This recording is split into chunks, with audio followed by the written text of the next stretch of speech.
5 और 20 तारीख को उचाना में आता था, चाहे मैं सांसद था या उसके बाद।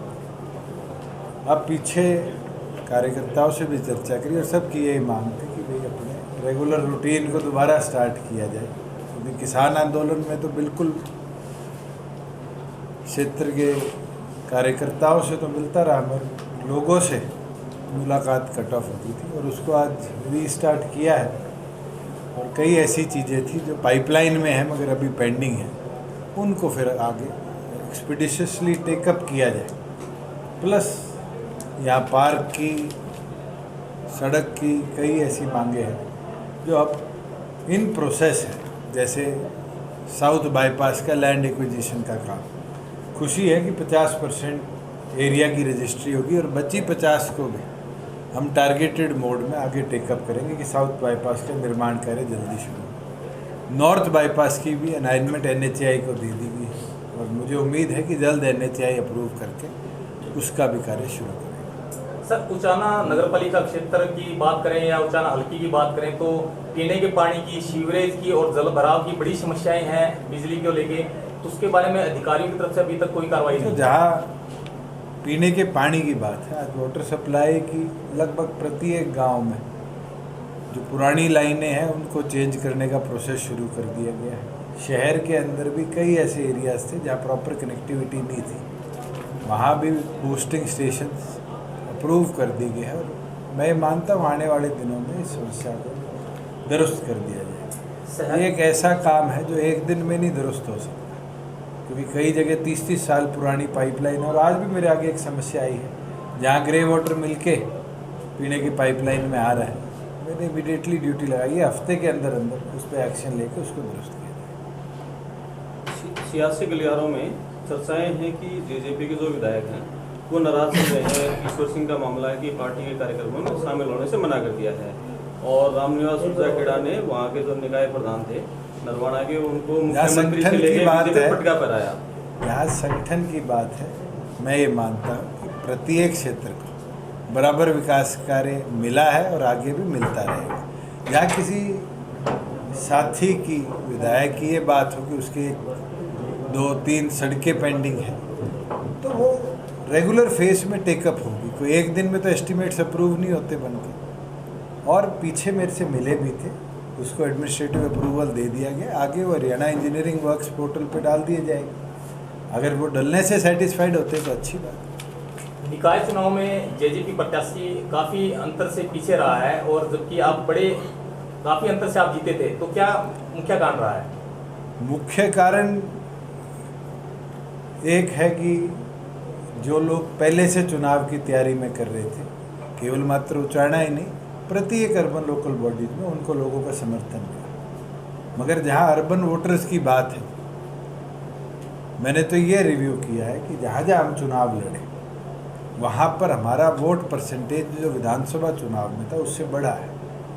एक दिन के अंदर तो वोट परसेंटेज पूरा शिफ्ट नहीं हो सकता, पर नंबर ऑफ वोटर्स हमारी और बड़े हैं। हाँ, जीत नहीं मिल पाई, उसके कारण मैंने साथियों के साथ चर्चा भी करी है और उनको आने वाले समय में दुरुस्त भी करने का काम। भाजपा और जेजेपी के गठबंधन के बीच कई तरह की सुगवाटें चल रही हैं। उसका आधार है कि निकाय चुनाव पहले बीजेपी ने ऐलान कर दिया कि हम अकेले लड़ेंगे, बाद में आप विदेश से आए, फिर पैसे हुआ कि एक साथ लड़ेंगे। तो गठबंधन को लेकर क्या लोग हर रोज नई स्टोरी बनाते हैं और कईयों की ये आदत भी है कि हमारी कोऑर्डिनेटेड इस टीम को कैसे खराब किया जाए। उसमें प्रत्येक आदमी के अपने खुद के कुछ उद्देश्य भी हैं। मैं ये विश्वास दिला सकता हूँ कि सक्सेसफुली 3.5 साल हो गए हम मिलकर चले, आगे भी चलेंगे और कुछ होगा रास्ते अलग करने का तो पहले आपको बताऊंगा, फिर उस पर एक्शन। ऐसी चर्चाएं हैं कि बीजेपी के जो प्रदेश के संगठन महामंत्री रविंद्र राजू, उन्होंने रिपोर्ट दी है अपने सरकार को, संगठन को, कि जेजेपी से अलग होकर यदि हरियाणा में चलेगी तो अच्छा रहेगा। मेरे को उस रिपोर्ट की कॉपी मिल जाए तो बेहतर हो। अगर आपको किसी ने दी है तो शेयर कर लेना मेरे साथ।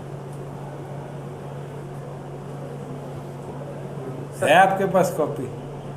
मीडिया में सुरबुहाट इस तरह की है, सियासी गलियारों में भी है। सुरबुहाट तो मैं आपको कह रहा हूँ कि कई लोग ये चाहते हैं कि ये जो कोऑर्डिनेटेड टीम वर्क है ये टूटे। और मैं विश्वास दिला देता हूँ, जब तक हम पॉजिटिवली सोच के साथ बढ़ रहे हैं ये मजबूत रहेगा और ऐसे ही चलता रहेगा। मुख्यमंत्री और उप मुख्यमंत्री की ट्यूनिंग अच्छी चली है जैसे शुरू में थी? बिल्कुल है। कहीं आपको कुछ फर्क दिखा? सर उचाना विकास के लिए क्या रणनीति रहेगी सर आगे? कि कई प्रोजेक्ट्स पाइपलाइन में हैं, उनको हम टेकअप कर रहे हैं। एकदम इंडस्ट्रियलाइजेशन हो जाए, बड़ी बड़ी फैक्ट्री आ जाए, ये तो कोई आज रोहतक क्रॉस करना नहीं चाहता। और हमने अब टीसी जो ट्रांसपोर्ट कॉरपोरेशन ऑफ इंडिया है उनसे आग्रह किया है कि 30 करोड़ की लागत से वो यहाँ ड्राइविंग ट्रेनिंग इंस्टीट्यूट बनाएंगे। लैंड हम मार्क कर रहे हैं, जैसी लैंड फाइनलाइज हो जाती है तो मैं ये मानता हूँ एक बड़ा प्रोजेक्ट आ जाएगा जहाँ ड्राइवर्स की ट्रेनिंग के लिए बड़े लेवल पे काम होगा। वैसे ही पंचायती राज को लैंड ट्रांसफ़र होगी है, जो centre for rural engineering and excellence बनना है वो जल्द से जल्द खेड़ी मसानिया के अंदर शुरू। सर उचाना नगर पालिका अधिकारियों के प्रति लोगों में बड़ी शिकायतें हैं, उसके बारे में आप क्या कहना चाहेंगे, उसके बारे में क्या समाधान है? पीछे मेरे आगे कंप्लेंट आई थी, उनके विरुद्ध हमने एक्शन भी इनिशिएट कर दिया। मगर ऑल्टरनेट में कौन आएगा ये तो, क्योंकि भर्तियाँ ही नहीं हुई, वैकेंसी इतनी ज़्यादा है, आज के दिन मुमकिन नहीं है कहना। मगर जल्द ही जो लॉन्ग स्टे के लोग यहाँ बैठे हैं तो उनको ट्रांसफ़र हो जाएगा। सर एक बड़ा सवाल हो रहा है कि भ्रष्टाचार के मामले बहुत ज़्यादा सामने आ रहे हैं, क्या अधिकारियों को सरकार का डर नहीं है, वो बेवकूफ़ अपना काम कर रहे हैं? अगर 500-2000 रुपये की रिश्वत लेता आदमी पकड़ा जाता है और एक्शन लेते हैं तो सरकार इसके खिलाफ सख्त एक्शन ले रही है। कोई और चीज़ आपके पास है और आप डिटेल दे सकते हैं तो मैं जरूर। अभी ताज़ा मामला नरवाना नगर परिषद का है, 40,000 रुपये की रिश्वत लेते हुए ईओ को गिरफ्तार किया गया है। गिरफ्तार हुआ, छोड़ा तो नहीं। तो अधिकारी किस वजह से मतलब खुलेआम इस प्रकार से कार्रवाई कर रहे हैं? मैं कैसे बोल सकता हूँ कि किसके मन की इच्छा क्या हो, मगर अगर वो अबव एंड बियॉन्ड कुछ चीज़ कर रहा है तो एक्शन हम ले रहे हैं, उसको बख्शने का काम। वैसे पूर्व विधायक प्रेमलता ने चिट्ठी लिखी सीएम को कि जो उसके समय जो काम थे सीएम घोषणा उन पर काम नहीं हो रहा। मेरे को कॉपी दे दो, मैं करवा दूँ। जिला परिषद के एक युवाओं की समस्या है सर। उचाना का जो नेशनल हाईवे है वो जब 4 लाइन किया गया उसके बाद ना तो उचाना के अंदर कोई बस स्टैंड है और उसके बाद ना कोई सर्विस रोड बन पाया अल्टरनेटिव। और दूसरा सर अभी बारिश का मौसम है, बच्चे बारिश में भीगते रहते, कोई क्यू सेंटर नहीं है सर, ना बसें टाइम से रुकती हैं। सर आप क्या कहेंगे? बस स्टैंड का मामला मेरे संज्ञान में है और आज मैंने डिप्टी कमिश्नर एसडीएम दोनों को बुलाया हुआ भी इसलिए है, या तो उसको ऑपरेशनल जल्दी किया जाए नहीं तो अल्टरनेट साइट पे शिफ्ट। सर क्यू सेंटर भी नहीं है अभी तक कोई ऐसा कि स्टूडेंट अगर बारिश आ जाए। बस स्टैंड है, उसके अंदर बसें नहीं जा रही बिकॉज एनएच से एंट्री नहीं मिली। वो व्यवस्था सुधर जाएगी तो क्यू शेल्टर की जरूरत नहीं है। सर बस स्टैंड की भी हालत खस्ता है सर, वहाँ पे लोग नशीले पदार्थों का प्रयोग कर रहे हैं सर, वहाँ पे बहुत सारे वीडियो ला के दे दी। बिल्कुल सर, बिल्कुल। जिला परिषद के जो चुनाव होने जा रहे हैं ऐसी सुगवाटें मिल रही है कि चेयरमैन का चुनाव भी? बिल्कुल नहीं। पहले ही कानून में जो परिवर्तन हुए थे वो महिलाओं के लिए 50% रिजर्वेशन था। ऐसी सीट्स को कैसे अलोकेट किया जाए 95 के बाद उस पर कोई कानून नहीं था, उस पर एलोकेशन था।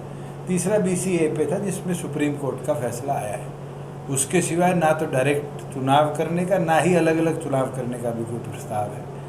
चुनाव के लिए स्टेट इलेक्शन कमीशन को लिखकर भेज दिया गया और स्टेट इलेक्शन कमीशन जल्द उसकी जैसी वार्डबंदी होगी डेट फाइनलाइज करके स्टेट को दे देगा कि हम आगे कार्रवाई करवा लें। निकाय चुनाव की तरह प्रधान का जिला परिषद का डायरेक्ट चुनाव जब कानून में परिवर्तन नहीं हुआ तो कैसे हो जाएगा? क्या जेजेपी सिंबल पर लड़ेगी जिला परिषद का चुनाव? पार्टी फैसला करेगी, स्टेट बॉडी की बैठक बुला। सर उचाना जनता कैसा सहयोग मिल रहा है? मेरे को तो जैसा पहले मिला था उससे बढ़िया ही मिल रहा है।